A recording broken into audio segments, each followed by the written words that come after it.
There it goes. Okay. Thank you, Janine. Okay. Yep. All right. Thank you so much. Okay, so before I start to share my screen and get into the presentation, we'll pretend like we're doing this face to face. And I just want to tell you guys how I got to take this trip, because even back in May, this was not on my radar. If you had told me a year ago that I would be giving this presentation about having taken an out-of-state road trip, I would have said, well, yes, I'm going to Arizona and Texas and Louisiana. It's something I've been trying to do for about 10 years. It's finally working out. 2020 is the year. And if you had said, no, you're going to North Dakota, I would have said, what are you talking about? And then if you had said, there's going to be a pandemic, everything's going to be shut down, your trip's going to be canceled, you'll go to your school job online, you'll go to church online, the whole world is just going to get weird, and you'll find that North Dakota is a nice place to go instead, I would have said, go back to the Twilight Zone. But as we know, 2020 has been a very strange year. The big trip got canceled. Mom and I are hoping to go to that next year. We're actually hoping to take a 2021 road trip down to Arizona and the Gulf Coast. So everybody's had to cancel everything this year, so I wasn't, too broken up over it. Was able to tweak some things on next year's itinerary, and so was pretty much resigned to just go birding around the state of Washington this summer like I normally do. But some dear friends of mine whom I've known for many, many years, Tony and Katrina. Tony is a self-employed engineer, and Katrina is a hospice nurse, and she's from South Dakota, and Tony has family in North Dakota, and he does a lot of work out of that part of the country. So a couple of years ago, they had an opportunity to buy a house to use as a home base for when they're in that part of the country. And they saw an opportunity in late May to kind of escape all that was going on over here, because North Dakota at that time was still pretty safe to be. And they had some things they wanted to do over there, so they went away for a few weeks, and they asked me to look in on their place while they were gone. And they told me that if I ever wanted to go and stay at their house, I'd be more than welcome to. And I said, oh, that sounds very nice, thank you. And I said, but what's in North Dakota that would really be of interest to me? And they said, well, there's the Teddy Roosevelt National Park that's close by. And I said, there's a national park in North Dakota? Like, what's in North Dakota that would constitute a national park?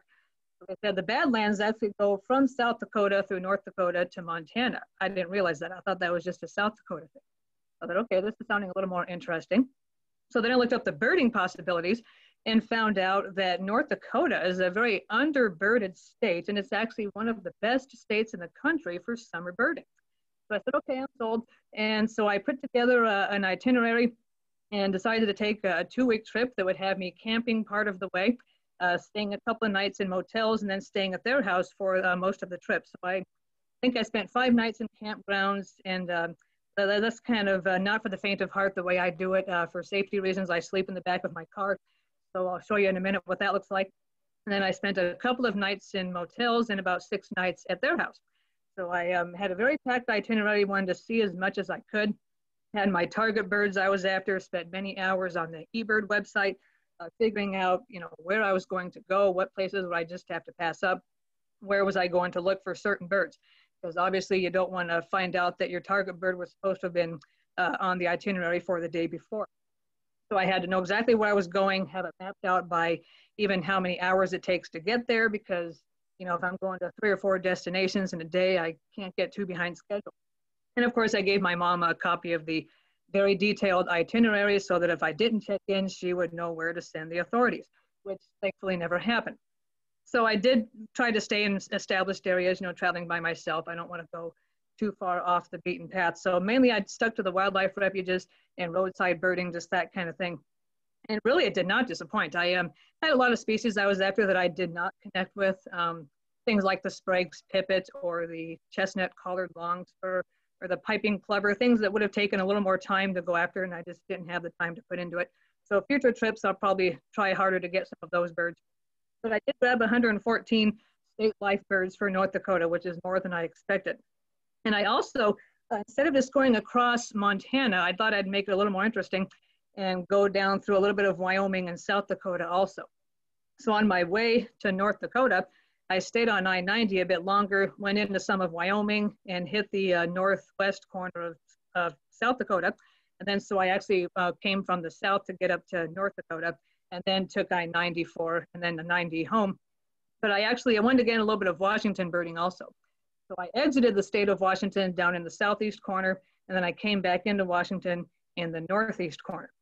So I try to get off the interstate a little bit. So I'm going to start to share my screen with you here. And let's see here. I need to hold this up. Okay, so someone let me know if you don't see this. I can't even see my, here we go. We can see it. Okay, so I'm gonna put this in present mode. Let's see. Not sure why it's, is that taking up the whole screen? I don't think it is. Let's see. Oh, there we go. Okay. I was gonna say it should be in present mode. Okay, so my Birds of the Badlands and Beyond road trip to North Dakota. So that's a shot of the Painted Canyon in the Badlands, which I will show you more of later on. That's from the Theodore Roosevelt National Park. But first, before we get there, let's take the trip along the way. So first of all, car camping 101. This is, again, not for the faint of heart. This was the Lewis and Clark Trail State Park down in Columbia County near Dayton. And so I sleep in the back of the car. So that means all my stuff from the back of the car has to go to the front of the car. So most of the time, my camping trips are maybe like 3 or 4 days. This time I was gone for 14 days. So I had to have a second duffel bag of clothes, a lot more food, a lot more bags of Gatorade, all that stuff. So every square inch of space has to be utilized. So I actually take pictures of this so I can recreate this each night. So the first night is kind of challenging. I have to figure out where everything's going to go so I can actually sleep in the back. And then the next morning, it's got to all go to the back so I can actually drive the car. And you can see here, I even have a couple of camera lenses on the dashboard because I truly had nowhere else to put them. So anyway, of course, the first night I'm thinking, why am I doing this? But then by the end of the trip, it's kind of second nature to put all this together. So very cool park down there. I didn't get to spend much time there, but I actually stayed in this campsite last summer and had a western screech owl for a neighbor, but I didn't find that bird this year. So I took US Highway 12 out of Washington. That goes through Clarkston into Lewiston, and then went across Idaho through kind of the mountainous region there. Kind of a slow going road, but very beautiful along the Clearwater River, which you can see is very well named because it is very clear. So it's a beautiful drive there along the river, kind of stopped here and there at campgrounds and stuff to build up the state life list. It's kind of fun doing the out-of-state birding because I've never really done that before. So it's like everything's new. Like you see a robin, you see a crow, and you get excited because it's a new state life bird. So every time I hit a state line, the odometer went back to 0, and it makes birding really fun. And then when I spent my third night, I spent my second night at a little state park in Montana called the, what's called the Beavertail Hill State Park. And then my third night, I actually spent in a motel in Buffalo, Wyoming. A really nice little town. I really liked it. It was kind of a Western theme. I only had an evening and a morning to spend there. But when I got there in the evening, it was just beautiful. Got all checked into my motel, had some dinner. Thought, you know, I've got another hour or two of daylight, so I'm going to go for a little walk. Didn't know where I was going to go, but it just seemed like a very safe little town. You could just kind of go anywhere. So I walked across the street and literally stumbled onto something called the Clear Creek Trail. Sound familiar? Yeah. So I thought, well, this is kind of fun because we have a Clear Creek Trail. So I went on there for just a little short walk before it got dark. And even though I was kind of in a hurry for a very big day the next day, I thought I've got to take a little time tomorrow morning and come back here and hike part of this trail, because this is really cool. So, this is the view of the creek, and there were some grackles in there, but they never came out of the shadows. So I wasn't able to get a good photo of them. But a beautiful little trail. And I should mention about my photography that while I was traveling, I did not pull out what I call the heavy artillery. So those of you who have been birding with me, you know that I used one of those 8-pound, 500-millimeter lenses that goes on a tripod. And I just did not have a safe place to be having that accessible while I was en route because I just had too much stuff all piled in the back of the car. So the 500 stayed safely tucked away in my duffel bag, and I just used my handheld 400, which is makes me more mobile when I'm kind of wandering around the parks here and there where I have limited time. So I chose mobility over reach, and I just kind of walked around with my 400-millimeter lens and never touched the 500 until I got to North Dakota. But a pretty good little trail here for birding. Like I said, I only had an hour that morning to go on it.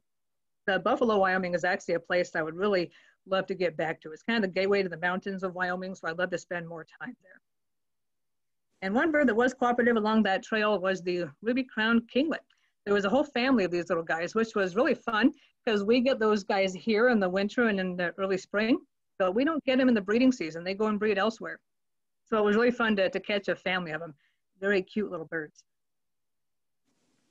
Then as I was continuing on towards South Dakota, I stopped at a rest area and grabbed a family of western kingbird and also a family of Bullock's orioles. Now the male wouldn't hang around, so we'll call that one Gene Bullock. Gene Bullock wouldn't allow for a photo, but we'll call this one Sandy Bullock, and you can see Sandy Bullock posed nicely.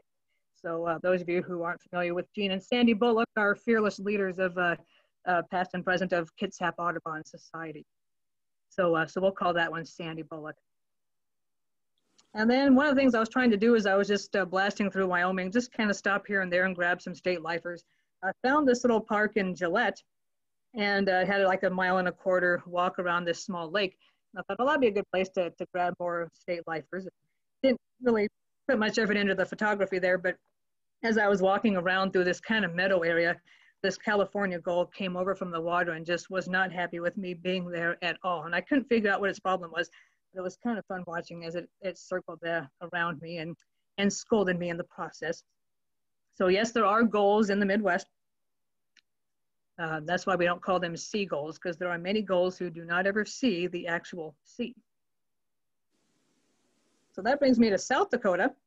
And I did a little rest area birding there. And then I had one major bird destination because I was only going to be there for a few hours. And that was the Belle Fourche Reservoir. It's kind of like the Potholes area, if you've been there in Eastern Washington, south of Moses Lake. Really reminded me of that spot with the habitat and all the water and a good boating area. So there's actually a wildlife refuge that's on the eastern portion of this. So I decided to spend some time there. And as I was driving down this one little gravel area, I found this western meadowlark, which I hear those guys all the time in Eastern Washington. I always see them from a distance. Finally got a decent photo of one here. And as I was watching this guy, this larger bird flew into a tree that was right there. And I thought, that almost looked like an owl. It was something big. It had big, broad wings. I thought it's about 5 o'clock in the afternoon, kind of a strange time of day to see an owl. So I went out to go investigate, and sure enough, it was a great horned owl. So that was a pretty cool find. You don't usually find owls like that flying around during the daytime. And I did actually see multiple great horned owls on the trip. And actually later that evening, I saw one as I was crossing into North Dakota that was hanging out on a kind of an industrial sign about dusk. And I remember driving by and looking over and thinking, if that was a decoy, that was a very real looking decoy. So I turned around and went back, and sure enough, it was a live great horned owl that was being harassed by western kingbirds and robins. So also at this Belle Fourche area were some common grackles. And I was kind of thinking I was going to see lots of these guys. And I almost didn't bother getting a photo because I needed to get some dinner before I had about 3 more hours to drive to get to the town of Belfield, where Tony and Katrina's house is. And I thought, let's get the photo while I've got the opportunity here. And that was a good idea because I never had another photo op with common grackles the entire trip. And that was what was really interesting, is some of the birds I was expecting to run into multiple times, I just saw maybe once or twice. So I was happy that I took the photo ops when I did. So just to show you my route here, so coming up from the Belle Fourche Wildlife Area, and then let's see, the letter B here is Belfield. So that's where Tony and Katrina's house is, very conveniently located along the interstate there. So I spent the next day there, that was a Sunday, and did some local birding. And then the next day I took a very ambitious 2-day trip. I went east along 94, went to this Long Lake Wildlife Refuge. Definitely didn't plot enough time to spend there because my original plan was to also spend part of the day right about here at what's called the Horsehead Lake Wildlife Management Area. I knew that was going to be challenging to get both of those in, but I thought I could do it. And but I spent too much time at Long Lake because when there's lots of birds around, you don't really want to leave. And so I had to make the decision to eliminate the Horsehead Lake area, and which was kind of a tough decision. So in the future, I think I would probably spend the night in Bismarck and then go there first thing the next morning. Horsehead Lake is not to be missed. I do want to get back there. There are high-level birders who literally post bird lists with 100 species from there. So I've got to check this place out. But I just didn't have time. The time just got away from me that day, and I had to drive all the way up here to Minot, which was like 2 or 3 hours to get there. And of course, factor in the roadside birding, and I got there kind of late in the evening. And there was some excellent roadside birding. You can see all these different wetlands and things. And if you're really zoom in on the maps of North Dakota, there's a lot of wetlands in North Dakota. I had no idea. I thought it was just all grassland, but it's not. So it's a combination of a lot of grassland and wetland areas. So there's lots of roadside birding I was stopping at along the way. And so that definitely slowed me down. So I was glad I had eliminated the Horsehead Lake area. Spent the night in Minot, and then went east to this letter E, about a half-hour east, to what's called the Denbigh Experimental Forest. Very interesting spot. I'll talk more about that. Up here to the J. Clark Salyer Wildlife Refuge. Over here to the Lostwood Wildlife Refuge. And then the plan was to get to the north unit of the Theodore Roosevelt National Park by about sunset. Well, I ended up getting about 3 hours behind schedule that day, so I didn't get to the national park until it was like after 11 o'clock at night, which was okay because part of what I wanted to do was to go stargazing. So I will tell you about that, but I didn't get to really see that portion of the park, so I definitely want to get back to that. So then by the time I got back home to Belfield, it ended up being a 22-hour day. I had gotten up at 6 a.m. Central Time, which was the equivalent of 5 a.m. Mountain Time. It's kind of weird. Belfield is in Mountain Time, but up here, the Theodore Roosevelt National Park is actually Central Time. They kind of, the time zone kind of goes like this. It's kind of weird. So anyway, I thought with the time change, I'd get an extra hour on there. But by the time I got back to Tony and Katrina's house, it was like after 2 in the morning. I got to bed like at 3, so I was up for the equivalent of 22 hours. So needless to say, the next day I kind of took it easy, and I didn't do any like real big birding. I actually went to a Benedictine monastery, which is right about here in the town of Richardson, and I spent the day on just a nice private spiritual retreat. And then the last 2 days of my trip in North Dakota, I spent at the Theodore Roosevelt National Park over here at the letter I. And then on the way home, I went through Montana and stopped at the Makoshika State Park, which we'll talk about later. So that's kind of my whirlwind few days.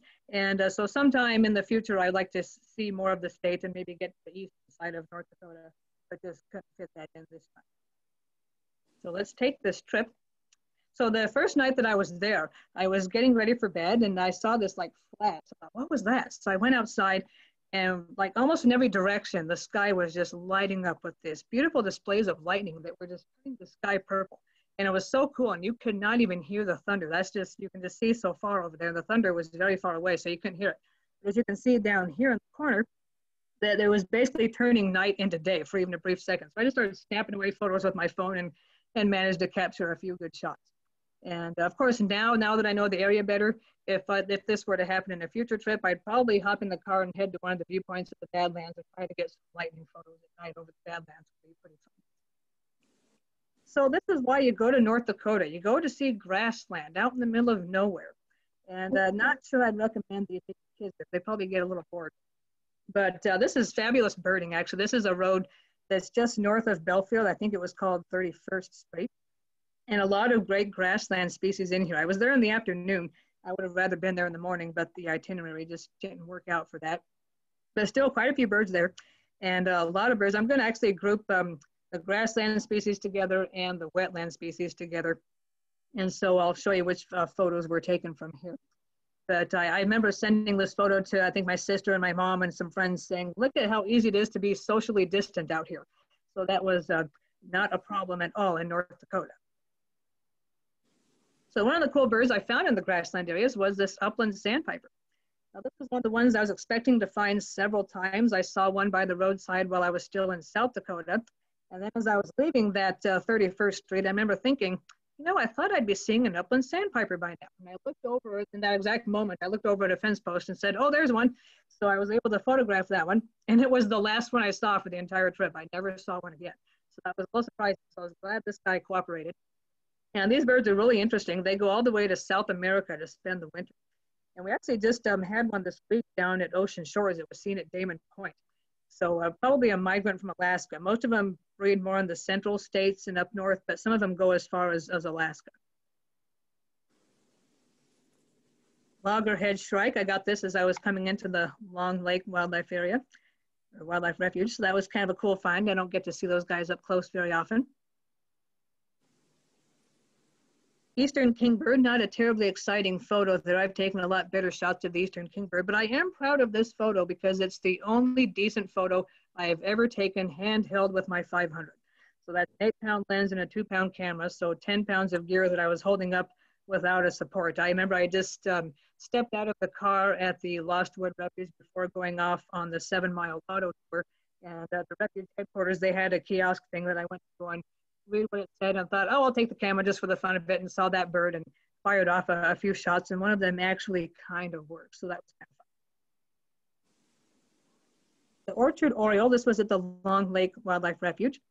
I saw several of these, but they were never that cooperative for photos. But very, very beautiful bird. Lark Bunting, this is back near Belfield. Again, I thought I'd be seeing a lot of these, and it was the only place I saw them, except for one roadside bird in South Dakota. The only place I saw them was along that dirt road near Belfield. There were about 10 or 12 of them. So that was really fun. You see the male and female are quite different in their coloration, but the female is pretty easy to distinguish with that white wing bar there. Grasshopper sparrow at the Lost Wood Refuge. Very cute little guy. We have these in Eastern Washington too. And I like the shape of this bird, the way they kind of hunch over like, so they're very easy to determine from other sparrows just by their shape. Bobolink, this is quickly becoming one of my favorites. I took a trip up to Northeast Washington in late May, and I finally saw these for the first time. And it was really fun, and I didn't see the female from close range. I only saw her from a distance, but I got some close-ups of a male. And so when I was driving through the Lost Wood Refuge and I saw this peculiar bird sitting on the wire, I thought, what is that? It's too big to be a sparrow. And I couldn't figure it out. For some reason, female bobolink just didn't pop into my mind. So then the male came in and I went, oh yes, of course, bobolink. And so they both kind of sat there for a while, and very interesting birds. These guys are grassland nesters, and they go all the way to like southern South America to spend the winter. So very long distance migrants, very unassuming bird. There was actually a female up in swim just this last week. So they, every once in a while, you know, these migrants kind of do funny things and they go out of their usual path. But really interesting bird. They sound like R2-D2. So be sure to listen to the sound these guys make, and it's a lot like R2-D2 from Star Wars. And besides photographing birds, I always like to get other critters too. And this is the 13-lined ground squirrel. This was photographed at the Long Lake Refuge. And Tony and Katrina actually had one of these guys in their yard too. And I was watching it outside and I noticed that it just disappeared in the grass. And I thought, well, where did it go? So I went over and there was like this little hole in the ground. Now, well, that's interesting. There's nothing around this hole. So I read about them, and unlike prairie dogs and moles and things like that, these guys don't want anybody to know where the entrance to their burrow is. So they will actually take mouthfuls of that excess dirt and just go and deposit it someplace else. So they're pretty neat and tidy, and they just leave little holes behind. Very cute little guy. I think it's about the size of a Douglas squirrel, maybe a slightly bigger. But they slink along the ground like a weasel. So there's a little guy, they kind of slink along, so they're very low to the ground, just kind of put their head up every now and then to survey their surroundings. So this is the wetland. Lots of wetlands in North Dakota that look just like this. You can see it's kind of windy there. It gets pretty windy in North Dakota. And that was interesting to drive through. I was driving straight into the wind this day. This was the second day of my trip here. And I was driving straight into the wind. It was just killing my gas mileage. I usually get, in my Subaru Forester, I usually get about 27 miles to the gallon. I think I was getting like 17. So it was kind of challenging there. But beautiful, beautiful scenery. And this was at the Lost Wood Wildlife Refuge, had about a 7-mile auto tour. And I should mention that this is such an underbirded part of the country that these wildlife refuges really are comparable to Nisqually or Ridgefield. They're just big, beautiful refuges. And when I was there, nobody else was around. I literally had the place to myself. And so you imagine like going down to Nisqually and finding nobody there. And then going on the auto tour at Ridgefield and you're the only one there. That's what I was experiencing. It was crazy. I don't know if it's because of the pandemic or just people don't go birding in these areas. I did notice on eBird that these refuges, they only have like a few hundred checklists each at the most. Whereas if they were in Washington, they would have several thousand. So it's just crazy. People just don't go to North Dakota. I think part of that is because, you know, most people that drive across the country take I-90 and people don't bother with I-94 to the north. And so, you know, most people, including me, before I took this trip, don't think of North Dakota as a major destination. But for birders, it really should be because there is some fantastic birding there and no crowds to contend with. So this is the viewing tower at the Lost Refuge. And I thought, oh, I got to climb up into that thing. And I thought you could get way up here, but it turns out you can only go up to here. You can kind of see there's a gap in the stairway there. But it was still pretty cool. You can see it all around. And you can see they have not only all this grassland, but all this wetland as well. So some of the birds I was finding along the way were, this was at the J. Clark Salyer Refuge. This is a ruddy duck. I had to spend limited time at that refuge. I could easily spend a whole day. They have a 22-mile auto tour at that J. Clark Salyer Refuge. Obviously, I didn't have time for that. I just was able to go down a side street on one of the more accessible sections of the refuge. And this was at the Lostwood Refuge, redneck grebe family. Notice the cute little guy on the back of the parent there. Would like to have been closer. That was kind of taken from a distance. Same with this eared grebe. It's got its little chick on its back too. So kind of fun getting to see that because usually we see these guys in the winter. The Forster's tern, there was no shortage of these. They were everywhere. So kind of similar to a common tern, but you'll notice this is kind of bad lighting, but you'll notice the more deeply forked tail here. And here's another shot with it coming out of the water successfully with a fish. The other tern I was very happy to find was the black tern.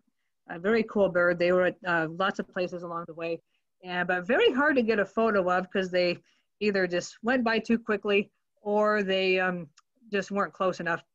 So I finally got close enough to them at the J. Clark Salyer Refuge, but I had a heck of a time photographing them because the camera kept wanting to photograph the background or focus on the background. So I kept blurring all the shots and I was getting really frustrated. And that's one of the reasons I got so far behind that day was because I was not going to leave without a decent shot of a black tern. That's the best I could do. But they would fly by actually fairly slowly in this area, but the camera just had a heck of a time locking on because it was such a busy background. But really cool bird because they're not like any other tern. And of course, double-crested cormorants, pretty familiar to us here. Pretty easy to identify them even from a distance because as far as I know, that's the only cormorant that's over there. Okay, the black-crowned night-heron. This one has a little bit of a story. So this has been one of my nemesis birds for years. Every birder has a nemesis bird. That's a bird that shouldn't be that hard to find, but you can just never connect with it. Right now, currently, my nemesis bird is the Lapland longspur. No matter what I can do, I just cannot find one of those, even though I go to the right habitat at the right time of year, they just evade me. So that's what I was having with the black-crowned night-heron for many years. These guys are in eastern Washington. They're in many parts of the world, actually, and I just couldn't connect with them. So I finally grabbed one last spring on my trip when I went up to the northeast part of the state. I actually got one outside of George, Washington at Martha Lake, was where I saw my first one. And kind of from a distance, though, so I didn't get a very good photo. So I'm driving along here between Bismarck and Minot, and I see this guy on the side of the road in this pond, and I was like, oh my gosh, and I pull over. There was a spot to pull over, and I'm like, oh my gosh, I've got to get this guy. Well, I've got my heavy artillery, as I call it. My 500 millimeter lens is attached to my tripod, which is on the folded down back seat. And whenever I attach the big lens to the tripod, I always tighten it down with two hands, make sure it's not going to come loose. So that means I've got to untighten it with two hands. So I've got to reach back there, untighten it, and then I've got to stick that thing out the window because these are very skittish birds, so I just don't dare get out of the car. So I'm fumbling around with this thing. The bird's, moving along. I'm saying every swear word I know, trying to get in position. I'm having to shoot this thing out the back window. It's not working very well. And I can't get into the passenger seat because I've got just tons of stuff on the seat. I've got my cooler on the floor. And I've got to be careful of my gear shifter because I drive a manual transmission, so I can't be pushing into that with my knee or something and risk messing it up. So I'm trying to stay in the driver's seat, put the big lens out the window. I'm having to be at an angle. Finally, the bird moves enough where I can put the lens out the front window, but I'm at a very awkward angle. My lens and camera combination is about 2 feet long. So when I'm having to angle backwards, it's kind of putting the camera almost on the dashboard. So try to visualize this. I'm in the driver's seat, trying to lean over to almost the dashboard on the passenger side, trying to photograph this bird at an angle out the window. And I'm telling you guys, those of you who think that I'm, devout Catholic doing things in a virtuous sort of way, not always. I was a litany of profanity the entire time. I was getting so mad trying to photograph this bird. And in my effort to not scare the bird away, I somehow lost track of where my back end was. And I heard a very loud horn blast quickly realized, oh no, that I had done a rump bump to the steering wheel, which set off my horn. All the other birds in the pond didn't care except the black-crowned night-heron, which promptly took off and did not come back. So you can imagine what my language was like then. So I just sat there in absolute disbelief thinking, oh my gosh, I can't believe I just did that. So I'm looking at my photos going, wait a minute, I did snap about 30 shots. I know that most of them are going to be misses, but I think maybe I kept the camera steady for a couple of seconds. So I looked through my photos and said, all I need is one, and I had one that was in focus.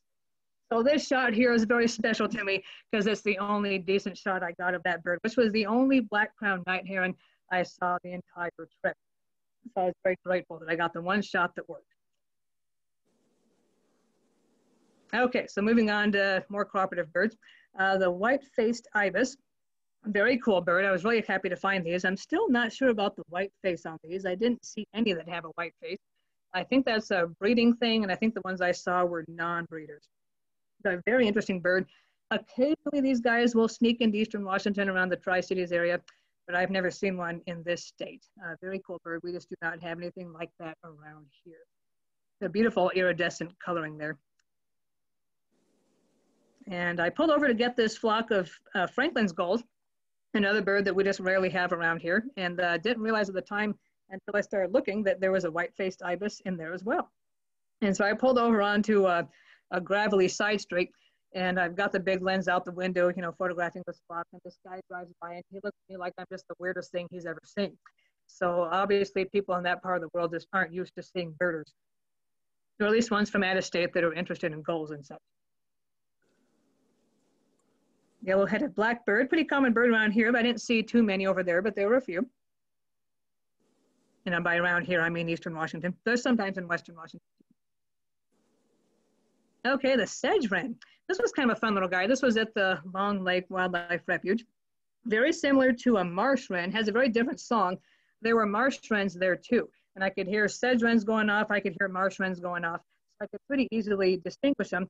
And I couldn't see any of them. Like they just all hide in the reeds and then they let you hear them. And I'm like, oh, come on, I've got to get a photo of a sedge wren. And so as I was leaving the refuge, I had the car window down so I could listen to things. And I heard some soras. So I stopped to get those guys. And I never did see them because the reeds were so thick, but I could kind of see the movement. And determined there was a family of soras because I could hear about 4 of them. And I also heard a very close sedge wren. So I went looking for it. And it was very loud. So it actually sounded closer than it was. But it was in range of the big lens. And so I got, you know, an okay shot of it there. But I remember texting my friend Emily, who's in Louisiana, and hoping to see her this last year, and God willing, we'll see her in 2021. So I texted her saying, hey, I just got a sedge wren. And she texted back, quit getting all the birds I'm going to be hoping to show you. So I did grab some of the ones that were on the Louisiana dream list, but she'll get me some more of them, I hope. Clay-colored sparrow. These guys have a pretty distinctive song, so that little guy was singing, so it made the ID pretty easy, but unfortunately, that's the best I could do for a photo.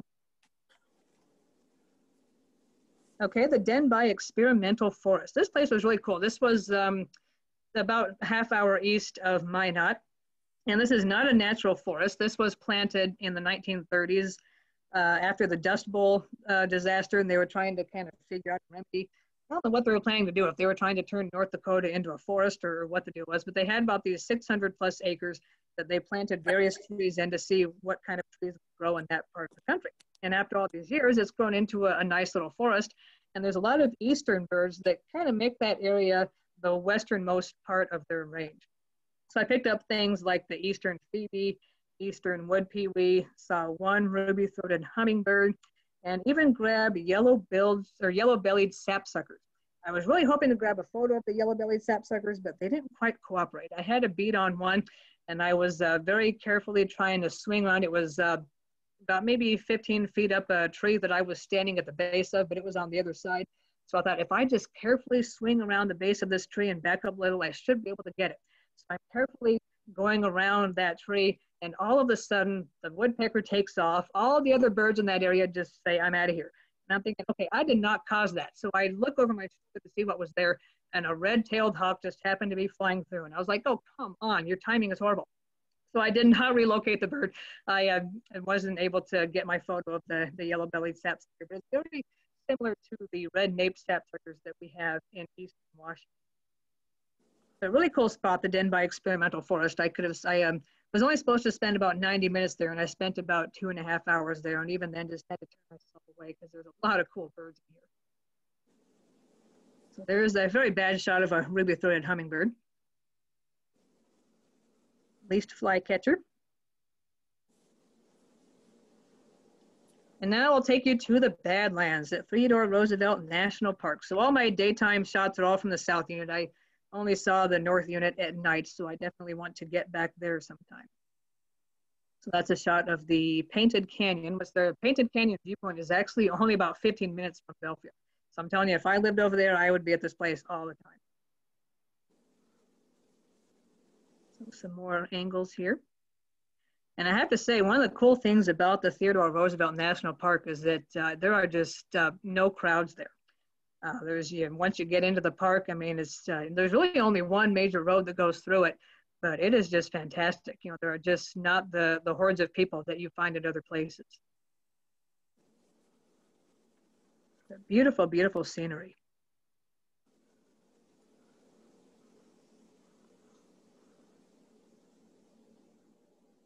And I have a little video here. And if you remember the picture that was in the Kingfisher, I actually had that picture taken of me right up here. There's like a little trail here.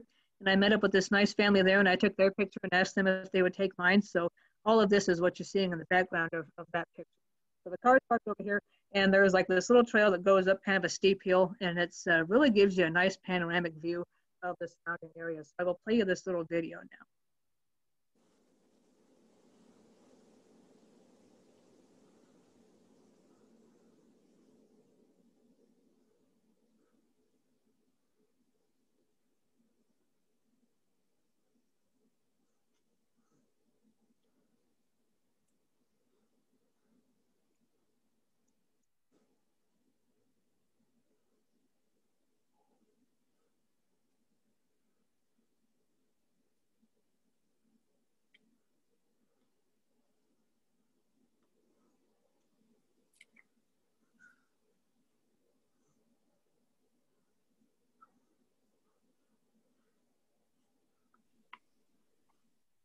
Okay, and this is some more of the close-up of the various formations there. This was right by the trail that's kind of deep into the park called the Old East Entrance Trail. And it takes you right through prairie dog country, which I will show you in just a moment. And they have these things called Cannonball Concretions. And I've read about these. There's a whole bunch of them at the north unit that just kind of stand alone. Again, I only saw them at night, so I'll have to get back there.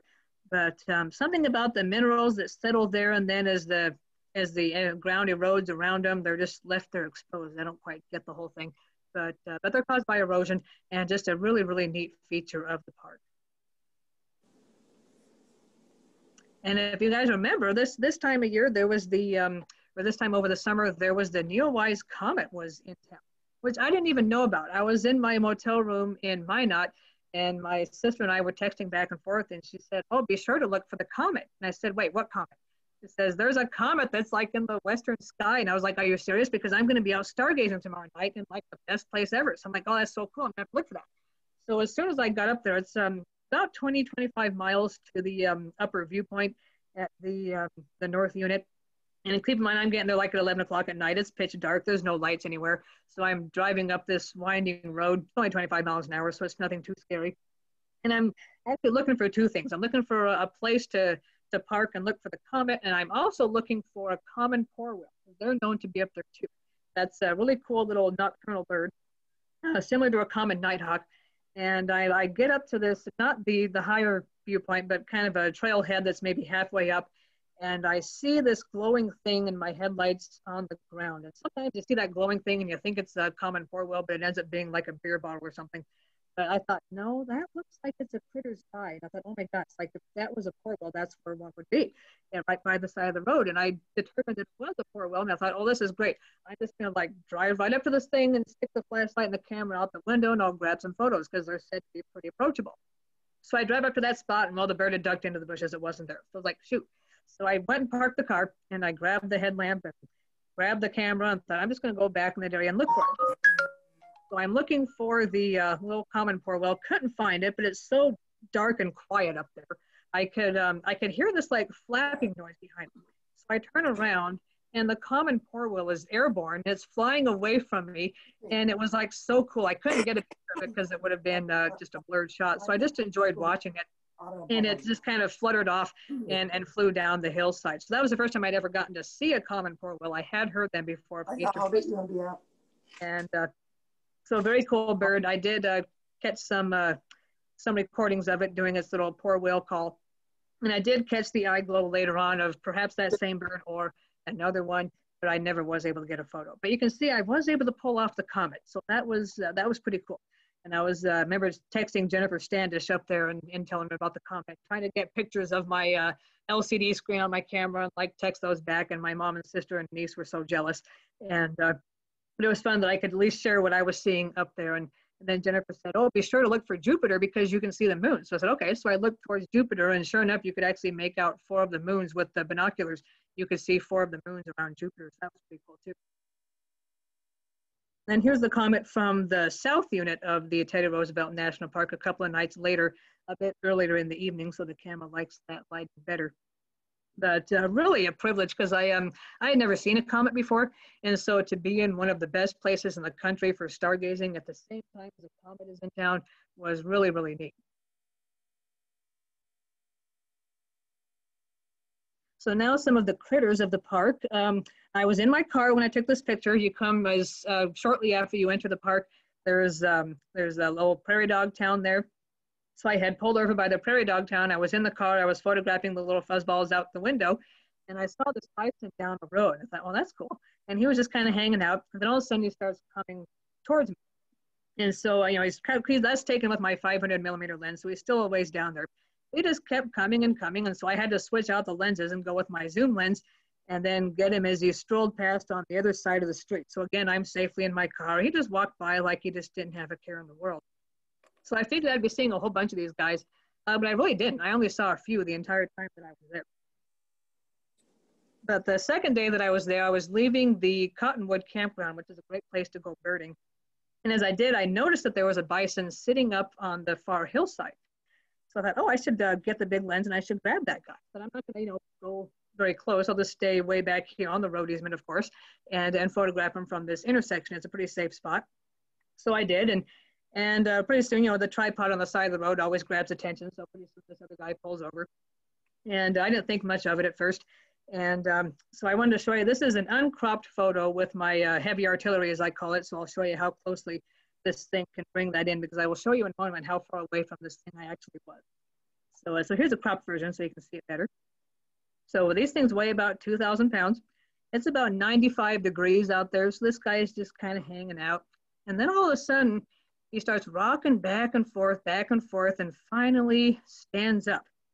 Not an easy thing for a 2,000-pound animal to stand up. So why did he stand up? What is he staring down? A very foolish man. If you can see here, let's see, there we go. This guy right here has a few decades on me. He's the guy that pulled over.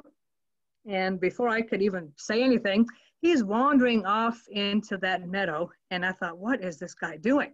And some other people pull over, and they just have their phone cameras and things. And I said, look at this guy. Only I used a word I won't repeat here.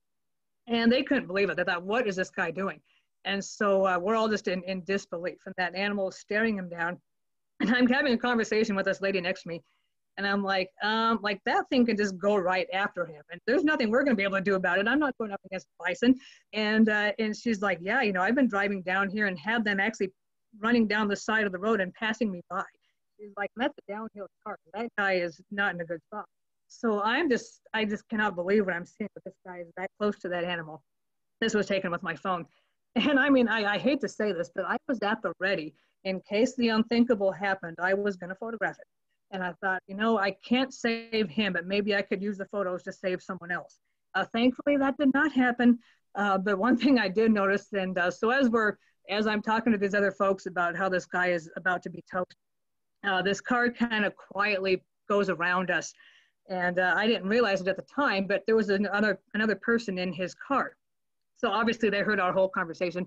And so that I was ready to just rip into this guy when he returned. I was just going to tear him a new one. And but I think you probably knew that was going to happen. So the car pulled ahead of us, and he comes out of the meadow, hops into the car. It was basically like a getaway car, and they take off. And I'm just like, I hope the guy was covered in ticks. I don't know. So anyway, but a very bad thing for him to have been doing, because obviously he's in a place where he shouldn't be. He is harassing the wildlife. And after he left, that bison lay back down. So clearly that animal was sending him a message that said, do not come any closer. And honestly, I think if it wasn't 95 degrees, I think that thing goes after him. I think it just did not want to expend the energy. And I didn't find out till I was home that 2 months prior to my being there, that a woman was hiking one of the trails and was attacked by a bison. And she was badly injured and was able to call for help. And when the park ranger arrived, he actually had to shoot the animal because it was being so aggressive.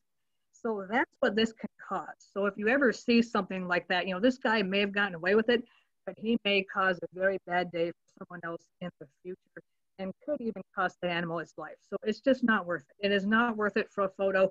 You know, obviously I've got the equipment where I could get that shot from there, but if you can't, you just let it go. You know, obviously I've spent a lot of money on my camera gear, so I want the photos as much as anybody, but I have to leave a lot of them out there because I will not endanger an animal and I will not go into an unauthorized area to get my photos. There's just things that you don't do.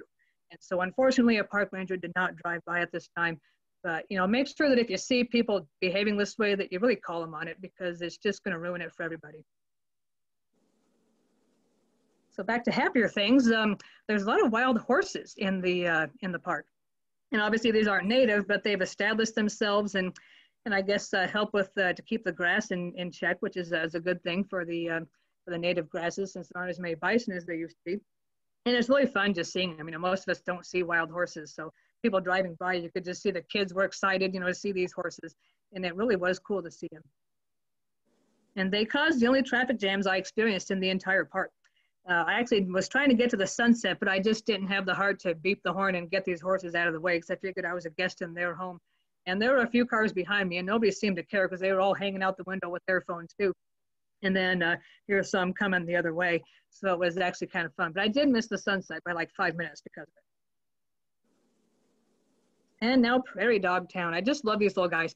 So I was hiking this trail that went right through the center of this one very large prairie dog town. And there's just hundreds of them. I mean, there's just tons of them out there. And they're pretty tolerant of people passing through, and they're so noisy and they're so social, and they're just so much fun to watch. And they do this thing where they kind of stand upright and they put their heads up in the air and they kind of send out this kind of gleeful call, and they kind of fall backwards as they do it. And they're just really fun little critters to watch. So I spent a lot of time just photographing them. So I'll play you guys a little video here. I'm going to pause this just for a second. So, so if you look out over this, you can see it kind of looks like an artillery range. So unlike those 13-line ground squirrels, the prairie dogs don't really care about having a pile of dirt outside of their entrance burrow. You could tell that some of them have been there for years. So if you look closely here, you can see all these little anomalies, like one there, there's there. There's actually several dozen prairie dogs in this video. If you look at the little standing upright things on the tops of these, what look like artillery fields. And then, you know, as we go around, there'll be more of it here too. But I want you just to watch this video, turn your volume up, and listen to the sound they make, because they're really fun.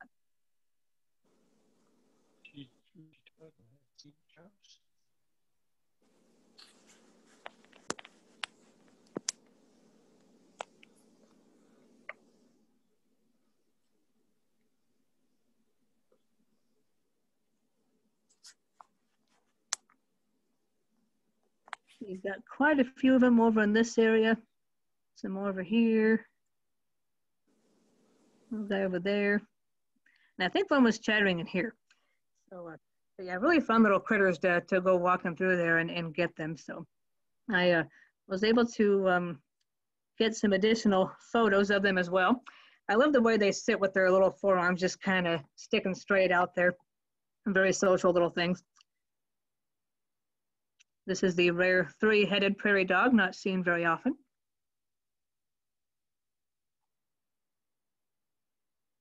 But didn't really seem to care too much that I was there. I was staying on the trail, so they knew that I wasn't any threat to them. But pretty photogenic little critters. This little guy has a great idea. I did see a northern harrier that kind of flew near the area, And this little guy has put his burrow around a bunch of prickly pear, cactus plants. And I don't get the sense that a harrier is going to want to fly down low into that stuff. So this guy's got a pretty good idea, making itself a natural fortress. Golden eagle. Now that dude that went up close to the bison, I saw this bird pass by and photographed it. And I said, whoa, a golden eagle. And he goes, oh, that's just a raven. I'm not very impressed with that guy. Let's just say that. I've never seen a raven with a 7 or 8 foot wingspan or a fan-shaped tail or yellow legs or any of those features. So yeah, I'm not sure what that guy was doing, but he thought he knew everything. But clearly not a raven, and there aren't even ravens in that part of the country, and I never even saw one in North Dakota. Common nighthawk. This was at the Cottonwood Campground. The campground itself was actually closed, but the picnic area was open. You could walk through the campground. But the common four-wheel is kind of a similar bird to this one. These guys do fly around during the day, mostly at dusk, and then they kind of resemble knots on the tree limbs when they're sleeping during the daytime. A good place to look for these guys roosting in Washington is actually down in Benton County. There's several places down there where you can just find them on the trees like this. Long-eared owl. So I was, actually this was just before I had photographed the comet. And I was just coming into the campground there to use the restroom before heading out. And I could hear this kind of screaming sound from the nearby trees. And I thought, what is that? And so I went over to investigate. I could see something kind of owl-shaped. And at first I thought it might be a screech owl, but I thought, no, that's too big. I thought, not a big horned owl. Finally, I got a decent enough photo. And I was like, oh, of course, it's the long-eared owl. I forgot that they were there also. And there had actually been a month before, there had been a family of them. And so I had found that family. There were 3 young ones. And one of them, let me get a, okay photo there. I didn't see any adults, but I could definitely hear 3 different young ones calling back and forth to each other. So they were still there. It was pretty cool. Northern Flicker. This looks like an intergrade flicker to me because it's got the red mustache, which is a characteristic of the red shafted flicker like we have, but you'll notice the yellow shafted wings there. So this and kind of a light colored red nape, which a nice dark red nape is a characteristic of the yellow shafted as well. So this to me looks like it's kind of a hybrid of both subspecies, the red shafted and the yellow shafted flicker. We call those intergrade flickers. Downy woodpecker. I was looking at this thinking, boy, that woodpecker looks different from ours. And I compared it to a photo I've taken around here of a downy woodpecker and found that the white patch on this bird and the white on the wings is a lot more pronounced on this bird.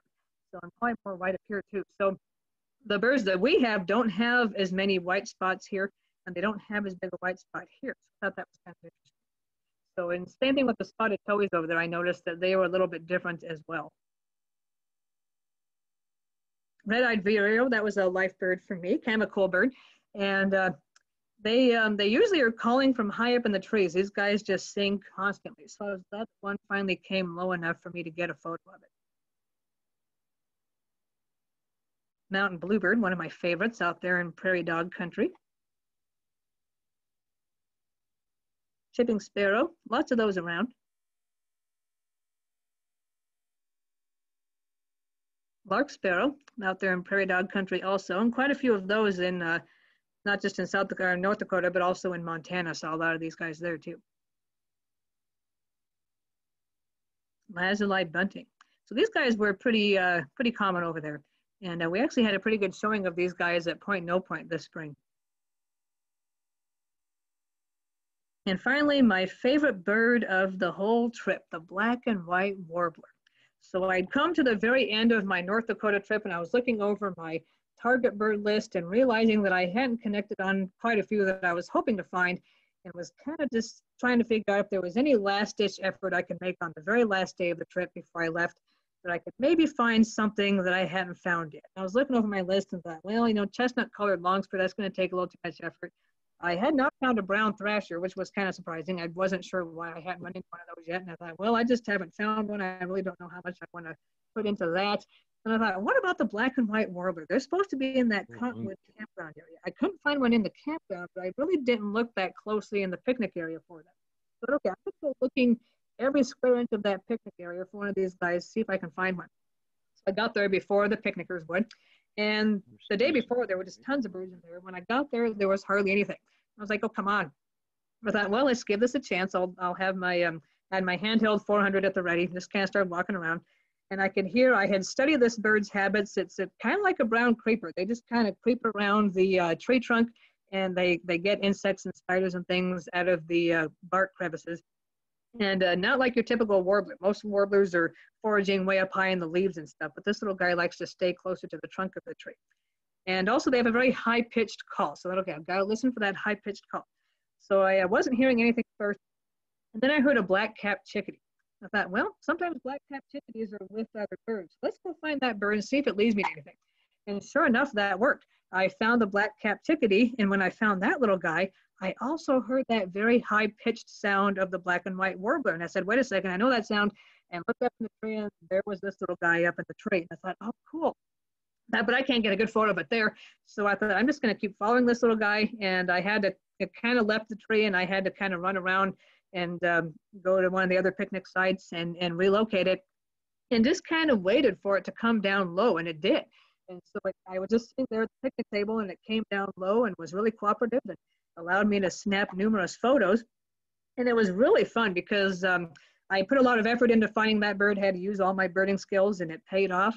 And I kind of call this the life bird trifecta. You know, it was a new species for me.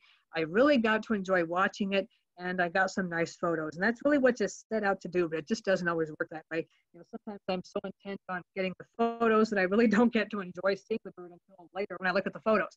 So this time I really got to enjoy watching it while I was photographing it, and it was really exciting. So then I leave North Dakota and start the trip home. So I gave myself, well, I was supposed to only spend a couple hours at Macoshika State Park because I had about a 500-mile driving day.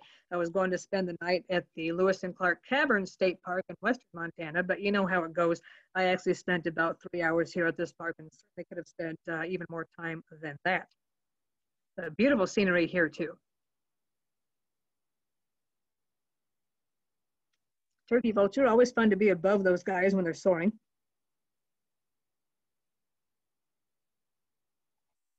Mountain bluebirds in there also. Yeah. And the field sparrow, this was fun because I was really targeting, I hadn't done too well. There's so many different kinds of sparrows over there, and I really had not done too well with them. And I had heard field sparrows. I'd seen a few over at the Cottonwood campground, but I just couldn't connect with any decent photos. And I knew that Macoshika was going to give me a chance. And I had a very good mnemonic device for this bird. I was trying to learn all these different sparrow songs, and you know, they sound so similar, and they're just, you get them all mixed up. So you have to have mnemonic devices to keep them all straight. So I was trying to figure out what I could do with this little guy when I was trying to learn these sounds. And I noticed that the trill that it makes, it's almost like sounds like an alien spacecraft landing. And you see that it's got that cute orange bill, and so it's named field sparrow. So I said, okay, the aliens are landing in the carrot field. And that will help me remember this bird. Orange bill, alien sound.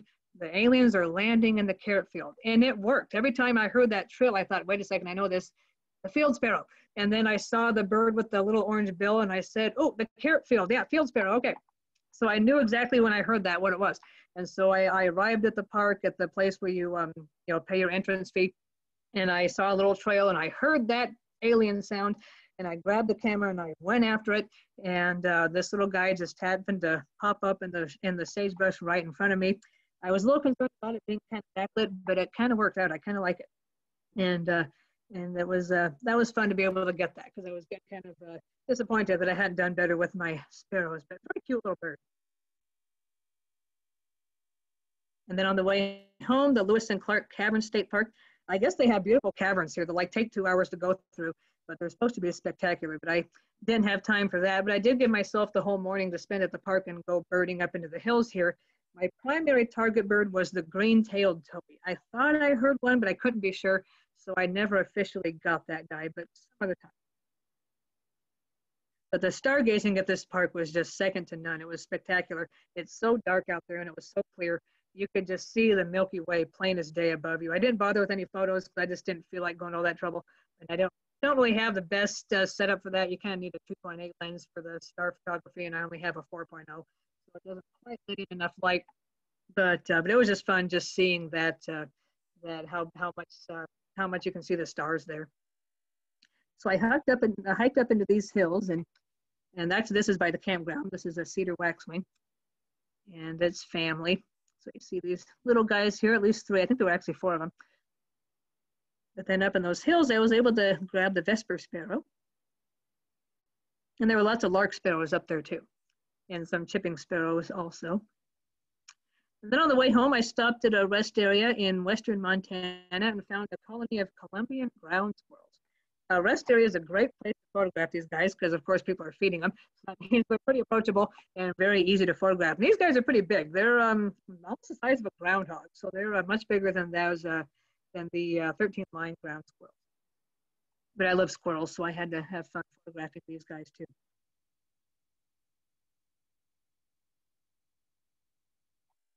And then my final stop that's worth noting is the Bonaparte Lake Campground.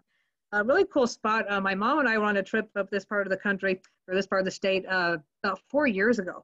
And we were just kind of wandering along Highway 20 and needed a rest area. I thought, well, there's a campground coming up, let's just go in there. Well, it turns out that campground was like 6 or 7 miles down a bumpy road. So at first I was kind of annoyed, thinking, oh my gosh, we're already behind schedule, now we're gonna be even more behind schedule. But when I got there, I was like, hey, this place is cool. And I found a Williamson sapsucker that day, which I wasn't able to find one this time, but they are there. And there's also breeding common loons on this thing. So I said, okay, and it's just a beautiful campground. I said, I've got to come camping here sometime. So I finally pulled it off on this trip. So we were very glad that we stumbled onto that park where I never would have known about it. So there's a cute little red squirrel there that was kind of curious about me. I think that's a young one, but very similar to our Douglas squirrels. Just a little different coloration. The chattering is a little bit different. But I love my squirrel photos, so I can't resist these little guys. And the common loon. So there were loons in full breeding plumage. I didn't see any of the young ones. The camp host told me that a bald eagle did get one of the young ones this year. And in the morning, you could hear kind of the wailing call of the common loon. And I kind of thought that might be an alarm there was a bald eagle around. But it was kind of cool hearing that. But it's, you know, we don't usually see the common loons in their full breeding plumage. So it's, there's not that many places in Washington where they breed, but this Bonaparte Lake and not too far from Republic. It's off of Highway 20, but it's a place they're known to be every year.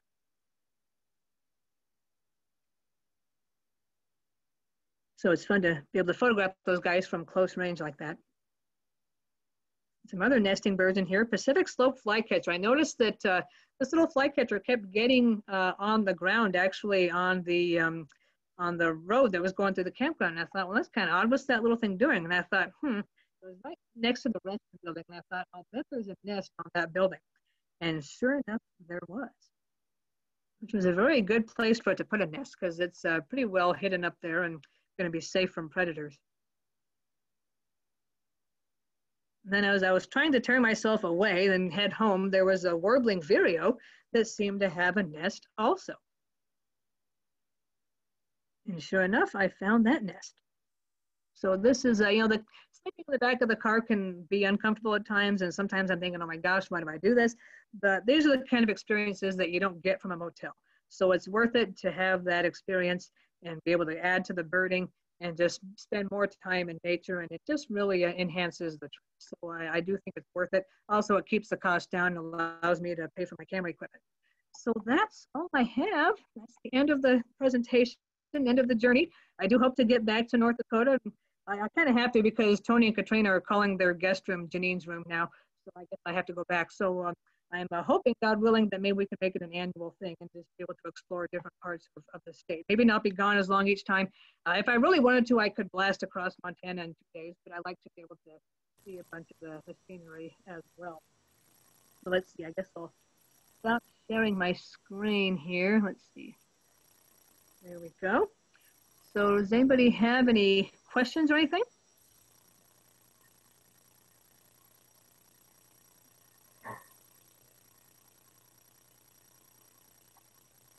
Just to say thank you, Janine. It really took us back. We've been through that park in North Dakota, and it is an amazing place. Mm-hmm. And it's amazing to be out there and realize how vast it is, especially if you're the only car around. Yeah. Yeah.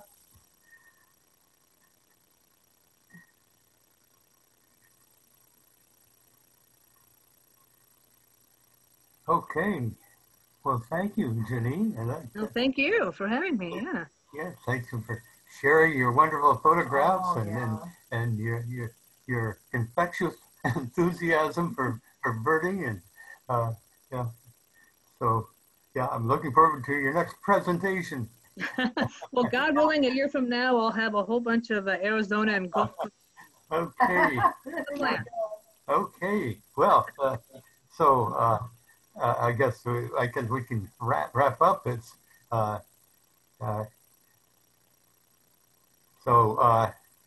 I just thank you so much, Janine, and thank you, Michael and Zerlog and Nate Daniel for your skillful job of co-hosting this, and be sure to put November 12th on your calendar, because Vic Elks has got another wonderful program scheduled for us, and yeah, and thank you all for joining. Thank you all for joining us. I just want to leave you with a little bit of Dr. Seuss. We talked about earlier about the need for action on climate change. So let me leave you with just a little bit of Dr. Seuss. In his book, The Lorax, the once-ler reminds us, unless someone like you cares a whole awful lot, nothing is going to get better. It's not. Okay? Good night. Good birding, everybody. Bye. Thank you.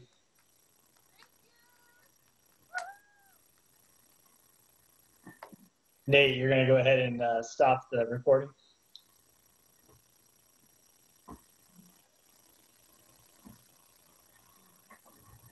People just